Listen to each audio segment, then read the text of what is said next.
2019-এ যখন কাশ্মীর গেছিলাম তখন ওই 1 কিলোমিটার দূরে দূরে দেখছি যে আর্মিরা, মিলিটারিরা বন্দুক হাতে নিয়ে কেউ শুয়ে রয়েছে, কেউ দাঁড়িয়ে রয়েছে, কেউ বসে রয়েছে। তো দেখে আমি প্রচুর ভয় পেয়ে গেছি। এত আর্মি, এত আর্মি, মানে ছয়লা পুরো একদম ওই এক এক কিলোমিটার 1.5 কিলোমিটার পরপরই। তো প্রচুর দেখছি যে মানে কারফিউ জারি, আমরা যখন ছিলাম তখন কারফিউ জারিও হয়েছিল, অন্য রাস্তা দিয়ে মুঘল রোড দিয়ে আমাদের যেতেও হয়েছিল। তো আমি এরকম যাওয়ার সময়তে এত ভয় পেয়ে গেছি, ওই আর্মিদের দেখে আমি এত ভয় পেয়ে গেছি যে এত আর্মি কেন, তখন বলছে মাওবাদীতে ভর্তি এখানে, এখানে প্রচুর মাওবাদী আছে, আতঙ্কবাদী আছে, এরা প্রচুর হামলা করে যখন তখন, তো তার জন্য এরকমভাবে মিলিটারিরা আছে এই একটু একটু পরপরই। তো অবাক হয়ে মানে দেখছি আর বলছি তখন আমি যে আমাদের কিছু করবে না তো, মানে মনে হচ্ছে আমি এসেই ভুল করেছি, বাপরে এত মাও, এত মানে এয়ারফোর্সের লোকরা রয়েছে, এত মিলিটারি রয়েছে, তার মানে এখানে অনেক কিছু হয়। তার মধ্যে আবার কারফিউ জারি হয়ে গেল। তারপরে স্টোন অ্যাটাক বলে না, আমি যে বাসটা যাচ্ছে, বাসটাতে ওই অমৃতসর থেকে একটা বাস করা হয়েছিল জম্মু কাশ্মীর যাওয়ার জন্য, সেই বাসে দেখছি বড় বড় স্টোন, পিছনে ছিলাম বসে, দুম দাম স্টোন মারছে।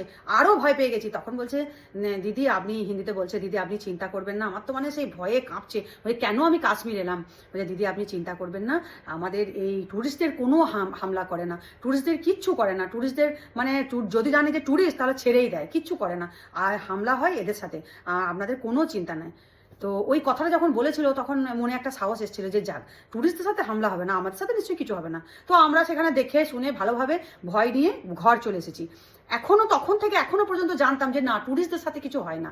যখনই কোথাও যাই যে না, ট্যুরিস্টদের সাথে কিছু হবে না, কারণ ট্যুরিস্ট না এলে এই জায়গাটাতে এই কিরকম ভাবে এরা উন্নতি হবে। ওরা নিজেরাই বলছে আমাদের ডেভেলপমেন্ট কি করে হবে, আমরা খেতে পাই না ট্যুরিস্ট যদি না আসে। তো কিছু বছর আগে একটা ঝামেলা হয়েছিল, তারপর থেকে তো ট্যুরিস্ট যাওয়া বন্ধই হয়ে গেছিলো এক প্রকার। তারপরে আবার শুরু হলো। তো আমরা 2019-এ গেছি, সেখানে তখন আমাদের বলেছিল যে ট্যুরিস্টদের প্রতি হামলা হয় না, সেই বিশ্বাসটাই ছিল। কিন্তু কালকে মানে ঘটনাটা ঘটেছে আর আমি আজকে ভোরবেলায় জানতে পেরেছি, তারপর থেকে এতটা মনটা খারাপ হয়ে গেছে না, মানে যে ধারণাটা ছিল সেটাও ভেঙে গেল যে না, ট্যুরিস্টদের সাথেও হামলা হয়, হিন্দুদের সাথেই হামলা হয়। মানে এটা আমার মানে কল্পনা করার ছিল না। এমনিতে তোমার মুর্শিদাবাদের ঘটনা দেখছি, হিন্দুদের সাথে হামলা হচ্ছে, এখানে সেখানে হামলা হচ্ছে, যে ট্যুরিস্টদের সাথে হামলা হয়, ট্যুরিস্টদের জনে জনে শুধায় যে তোমরা হিন্দু। হ্যাঁ, এই যে মিলিটারি পোশাক পরে এসেছে, তারা নির্ভয়ে বলেছে যে তাহলে অন্য কোনো ইনকোয়ারি আছে। সেই কারণে বলি, পেহেলগাঁওয়ে আমরা সেই জায়গাটা ঘুরে এসেছি। এত সুন্দর জায়গা, মানে ভারতের ভূস্বর্গ যাকে বলে, সত্যি স্বর্গের মতন, এত সুন্দর প্রকৃতির দৃশ্য, দারুণ সুন্দর। সেই পেহেলগাঁও ঘুরতে গেছে, আনন্দ করতে গেছে। হ্যাঁ, সেখানে একটা মানে কোনো অস্ত্র নাই, কোনো কিছু নাই, কোনো জানা নাই, কিচ্ছু না, কাপুরুষের মতন এসে তাদেরকে হামলা করে দিল অসহায় মানুষগুলোকে। কোনো মানে হয়? শুধুমাত্র হিন্দু, আমরা এই হিন্দু জাতি, মানে আমাদের বলতেও ভয় যে আমরা হিন্দু। এই যে গলা উঁচু করে বলবো যে আমরা হিন্দু, এটাও ভয়।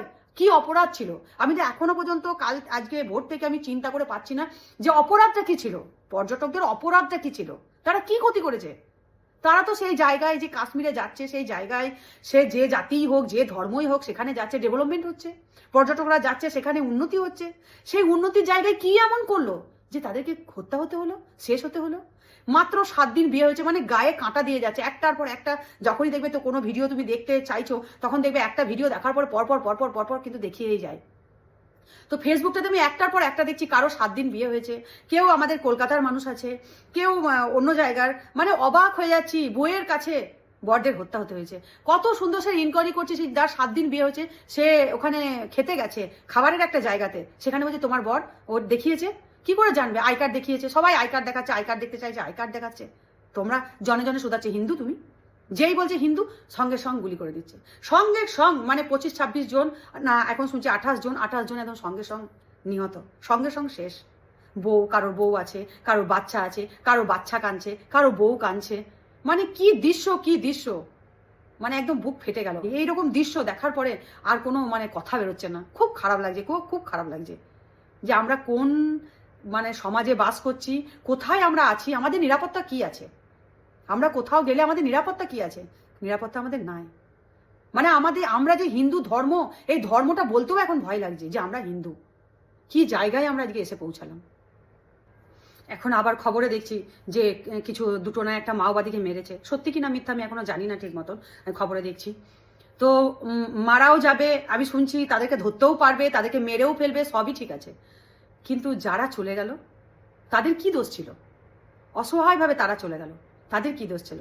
তারা তো আর ফিরে আসবে না, যতই যেই মরুক, মাওবাদী মরুক, যতজনই মরুক, খুঁজে খুঁজে বের করে মারুক, তারা তো আর ফিরে আসবে না।